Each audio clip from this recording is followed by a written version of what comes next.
bom dia. Estamos começando mais um dia na presença do Senhor e meditando na palavra dele. Nós estamos hoje no final aqui do penúltimo livro da Bíblia, no livro de Judas, no irmão de Jesus Cristo, irmão do nosso Senhor, né? Irmão carnal, filho de Maria, também Judas. E como é um livro de um capítulo só, nós já estamos no capítulo 1, vamos iniciar a partir do versículo 9. Nós vamos concluir.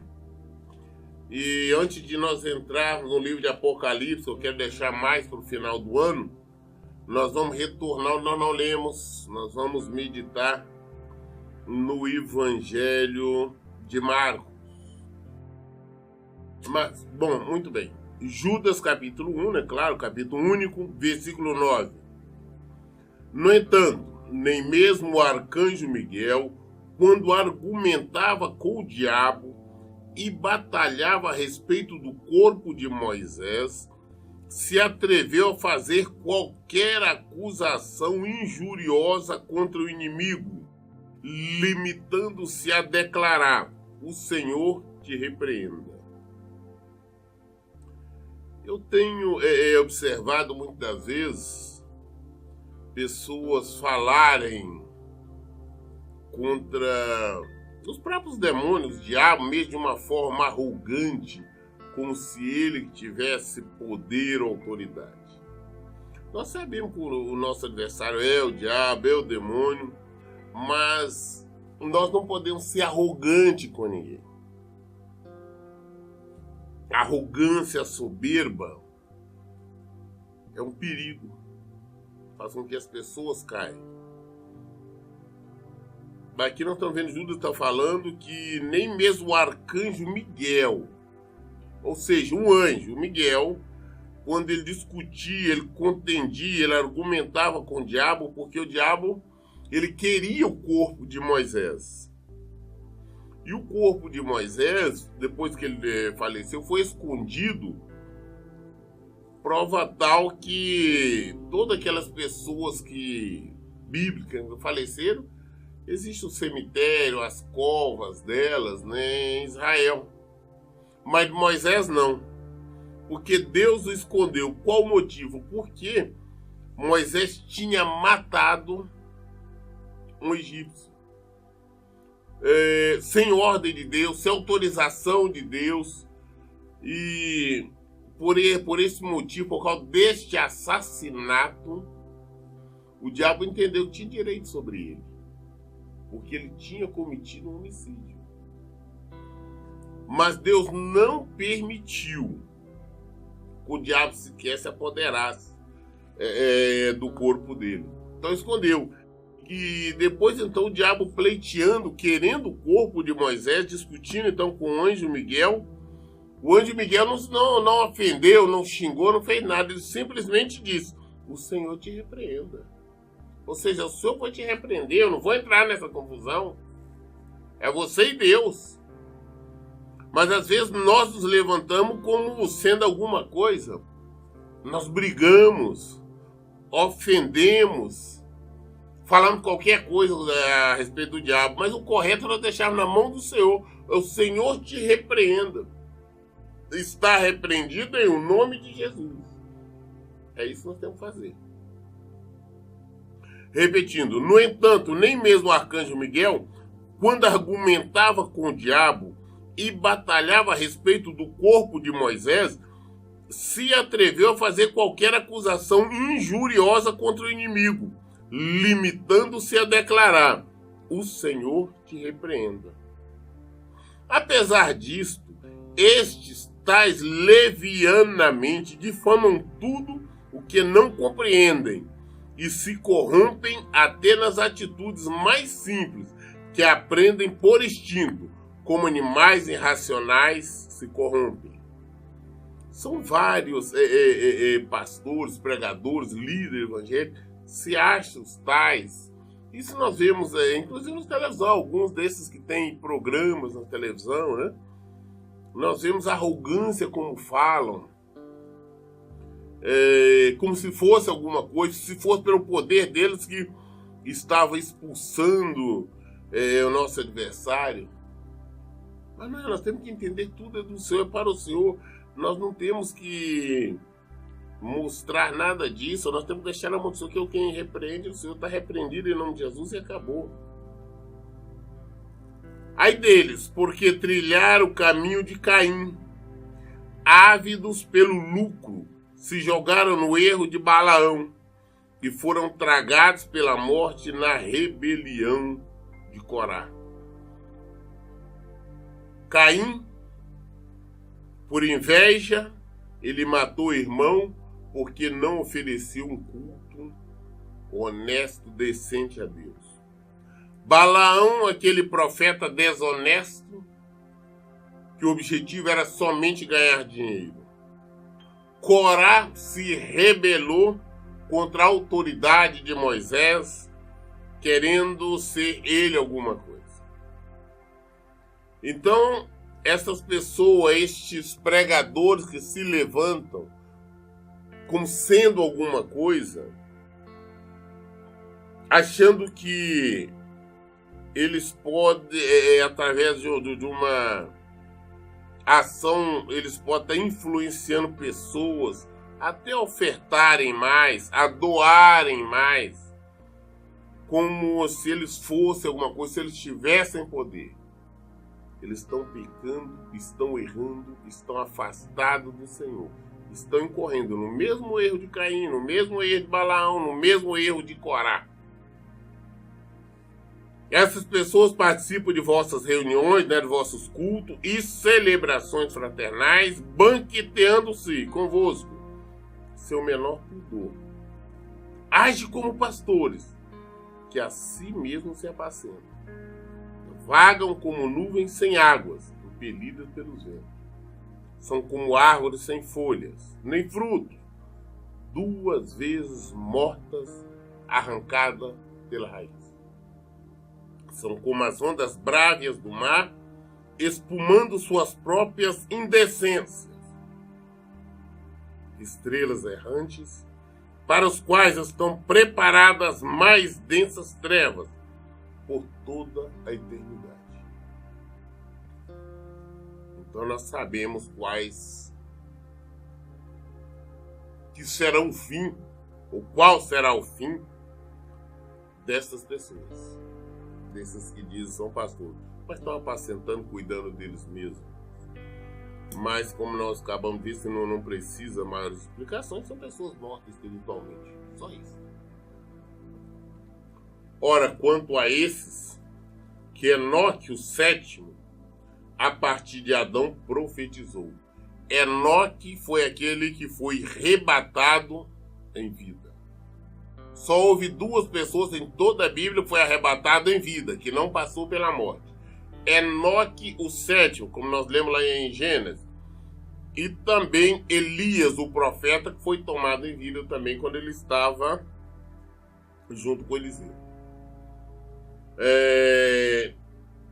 Ora, quanto a esses que Enoque, o 7º, a partir de Adão, profetizou: eis que vem o Senhor com milhares e milhares dos seus santos, a fim de executar juízo sobre todos e convencer a todos os ímpios de todas as ações malignas que cometeram e de todas as palavras insolentes que os pecadores incrédulos proferiram contra ele.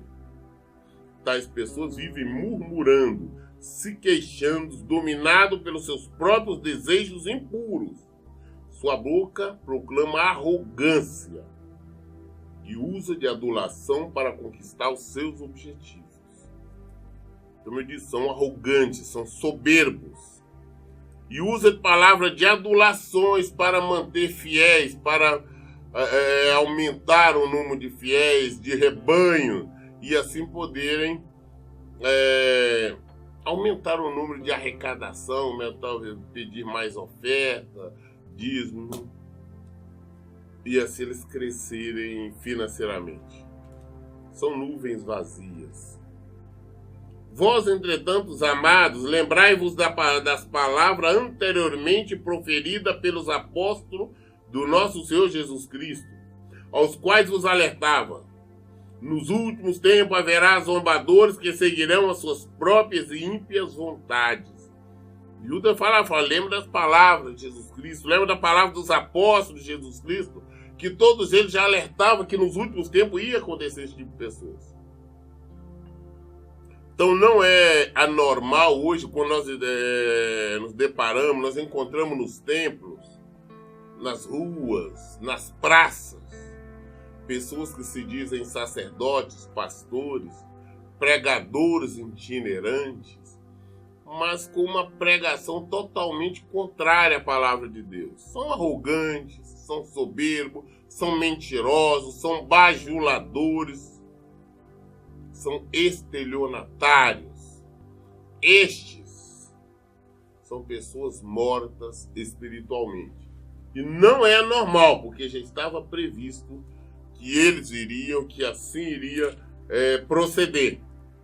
Os próprios apóstolos dizem, os quais vos alertavam, nos últimos tempos haverá zombadores que seguirão as suas próprias e ímpias vontades.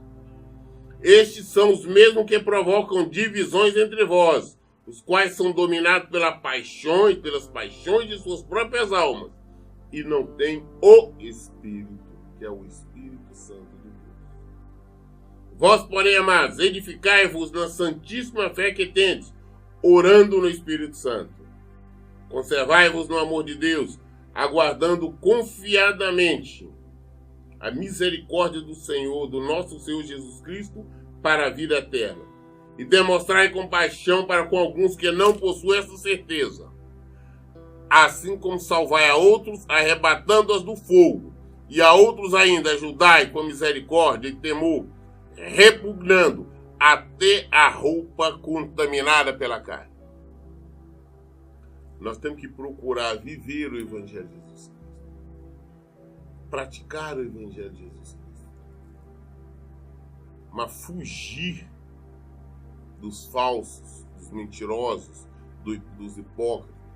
Não estou falando das pessoas que não conhecem o Senhor, que não conhecem a nossa fé. Eu estou falando fugir desde que estão no nosso meio dizendo-se crentes, dizendo-se crer no Senhor, mas vive de forma totalmente errada, dando mau exemplo. Nós temos que nos afastar deles.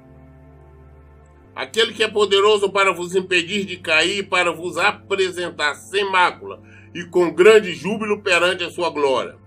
Ao único Deus, nosso Senhor, seja glória, majestade, poder e autoridade, por intermédio de Jesus Cristo, nosso Senhor, antes de todas as eras, agora e para todo sempre. Amém. Judas, são 25 capítulos, nós concluímos aqui a leitura deste livro. Restando-nos agora somente o último livro da Bíblia, que é o livro de Apocalipse.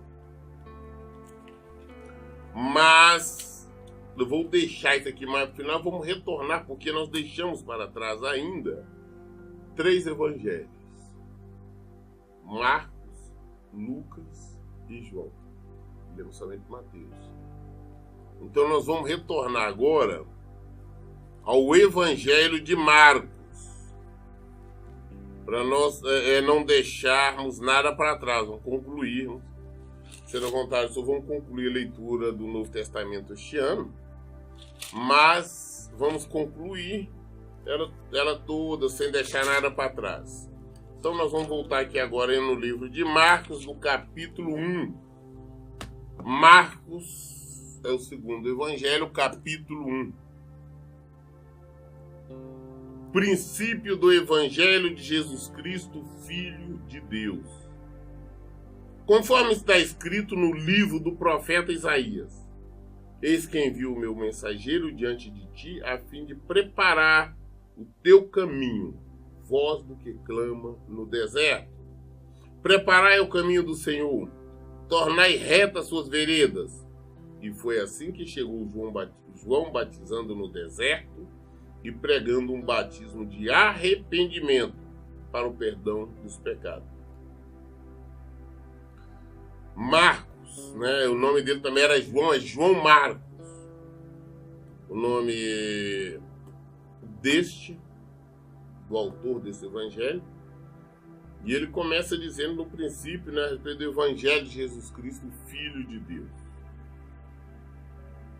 E ele cita aqui Isaías, o profeta Isaías, que o Isaías tinha escrito, está escrito, né, no seu livro, onde ele cita exatamente que o Isaías foi um dos maiores profetas messiânicos, ou seja, que falava, revelava a vinda do Messias, falou quase tudo sobre o Messias. Isaías falou desde o seu nascimento, ou melhor, antes do seu nascimento, que ele falou sobre a Maria, até a sua ressurreição.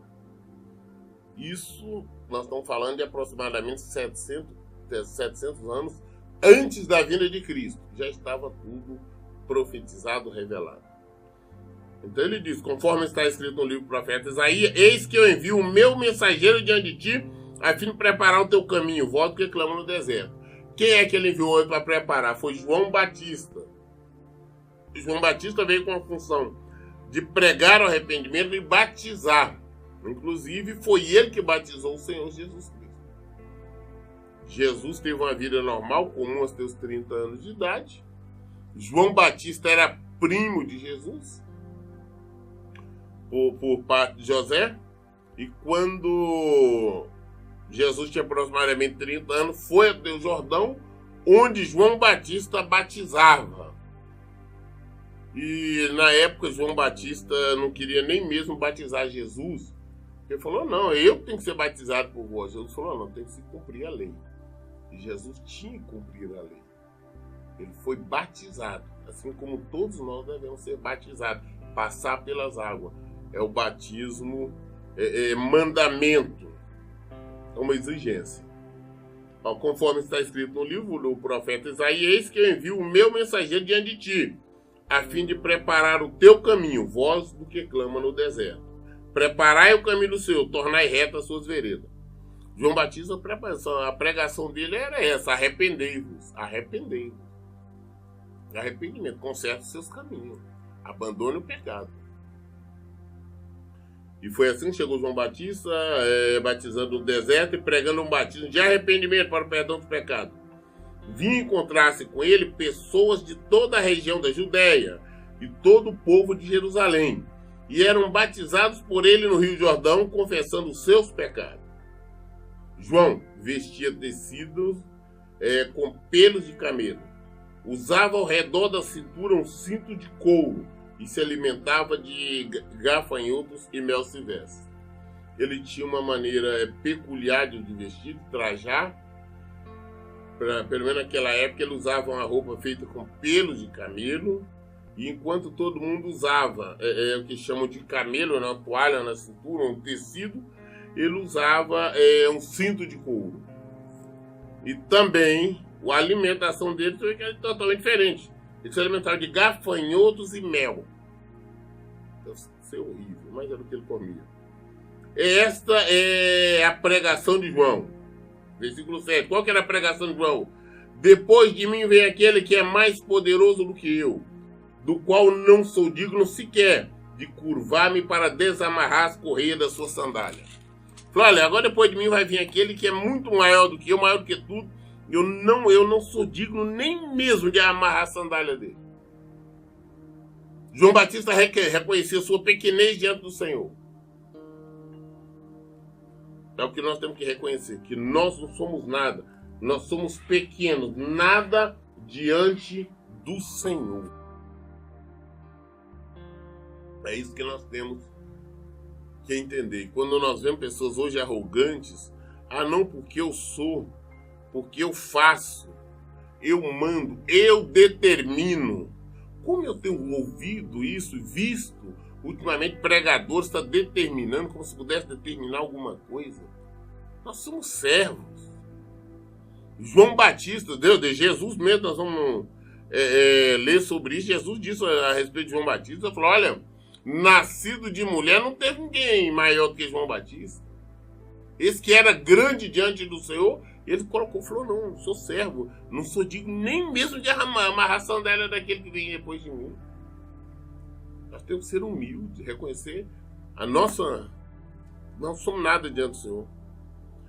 Ele falava, eu vos batizei com água, ele, entretanto, vos batizará com o Espírito Santo. O batismo com o Espírito Santo é de Jesus. E aconteceu que naqueles dias chegou Jesus vindo de Nazaré, da Galileia, e foi batizado por João no Rio Jordão. Imediatamente após deixar a água, viu o céu rasgando-se e o Espírito descendo até ele na forma de uma pomba. Então houve uma voz dos céus: Tu és o meu filho amado, em ti muito me agrado.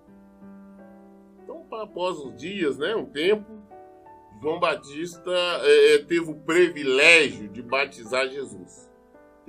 Ele batizou ali no Rio Jordão, e após ele sair das águas, assim que ele foi saindo, o céu se abriu e desceu sobre ele como se fosse uma pomba, que era o Espírito Santo. E naquele momento a voz do céu dizia: Tu és o meu filho amado, em ti muito me agrado. Nesse momento é quando nós vemos juntos, reunidos, o Pai, o Filho e o Espírito Santo. Nós estamos vendo Jesus, o Filho, sendo batizado, saindo das águas. Nós estamos vendo o Espírito Santo vindo sobre ele. Nós estamos ouvindo, então, Deus Pai, lá do céu, afirmando: Tu és meu filho amado, em ti muito me agrado. Pai, Filho e Espírito Santo. Até então, nessa época, Jesus tinha aproximadamente 30 anos. A partir de agora, que vai dar início ao seu ministério. E logo em seguida, o Espírito Santo, o Espírito com E maiúsculo, o dirigiu para o deserto. O Espírito de Deus não foi nenhum diabo, demônio, nada não. O Espírito de Deus o conduziu ao deserto. Jesus veio como homem, ele estava como carne. Então ele tinha que ser preparado, tinha que ser capacitado. E ali esteve por 40 dias, sendo tentado por Satanás. Viveu entre as feras selvagens e os anjos serviram. Durante 40 dias, Jesus esteve no deserto sendo tentado, provocado. Nós conhecemos as tentações, as provocações do diabo. Ele resistiu a todos e no final os anjos vieram servir. Então as pessoas falam: não, o diabo levou Jesus do deserto. Não, o diabo não, quem levou foi o Espírito Santo, foi Deus. O conduziu. Ele tinha que ser preparado, ele tinha que ser capacitado. Senão ele não seria o nosso Salvador. Ele resistiu às maiores tentações para mostrar que nós podemos resistir. E depois que João foi levado à prisão, Jesus partiu para a Galileia, pregando a todas as boas novas de Deus. João Batista foi preso, e depois dele preso, então, Jesus começou a pregar as boas novas de Deus. Cumpriu-se o tempo, e está chegando o reino de Deus. Arrependei-vos e crede no Evangelho. Jesus não começou pregando: olha, Deus vai te abençoar. Tem uma bênção para você, tem uma cura para você, tem prosperidade. Não houve nada disso. A pregação de Jesus começou assim, como está aqui, versículo 15. Cumpriu-se o tempo e está chegando o reino de Deus. Arrependei-vos e crede no Evangelho. No início da pregação de Jesus. Caminhando pela praia do mar da Galileia, viu Jesus a Simão e a seu irmão André, lançando suas redes ao mar, pois eram pescadores. Jesus estava andando ali enquanto viu dois pescadores, dois irmãos. Simão, que depois descobriu que é Simão Pedro, e André. Eles eram pescadores. Então Jesus dirigiu-se a eles dizendo: vinde em minha companhia, e eu vos tornarei pescadores de pessoas. Jesus viu eles pescando. Jesus passa por ele e fala: escuta, vem junto comigo, que eu vou fazer vocês pescarem homens. Vocês serão pescadores de pessoas, não de peixe. Prova tal que eles já buscavam o Senhor, que eles eram pessoas já de um determinado grau de espiritualidade. Não seria assim a que Jesus iria chamá-los ou propor. Naquele mesmo momento, eles abandonaram suas redes e seguiram Jesus. Andando um pouco mais adiante, Jesus avistou Tiago, filho de Zebedeu, e seu irmão João. Eles estavam num barco consertando as redes. Sem demora o chamou, e eles, deixando o pai Zebedeu com os empregados no barco, partiram seguindo Jesus. Só aí nós já vemos 4 pescadores, né? Dirigiram-se para Cafarnaum, e assim que chegou o sábado, tendo entrado na sinagoga, Jesus passou a ensinar. Então foram para Cafarnaum, chegando lá foram ao templo, era sábado, Jesus já começou então a pregar, a trazer o evangelho, a pregar sobre o arrependimento. E todos ficaram maravilhados com seu ensino, pois lhe ministrava como alguém que possui autoridade, e não como os mestres da lei. A maneira de Jesus ensinar era diferente, porque era a maneira de quem tinha autoridade, quem tinha poder, quem estava convicto do que falava. E isto mostrava às pessoas a diferença entre eles e os sacerdotes, os mestres da lei, os fariseus, que a pregação deles era uma pregação diferente, porque eles simplesmente se limitavam a ler ali a Torá, que era o Antigo Testamento, parte deles também, principalmente, mais precisamente ali no Pentateuco, os 5 primeiros livros da Bíblia. Então Jesus chegou e já começou a pregar, o povo começou a se admirar das pregações dele. Mas naquele exato momento levantou-se na sinagoga, no templo, né, um homem possuído de um espírito imundo, que vociferava: que queres de nós, Jesus Nazareno? Vieste para a nossa destruição?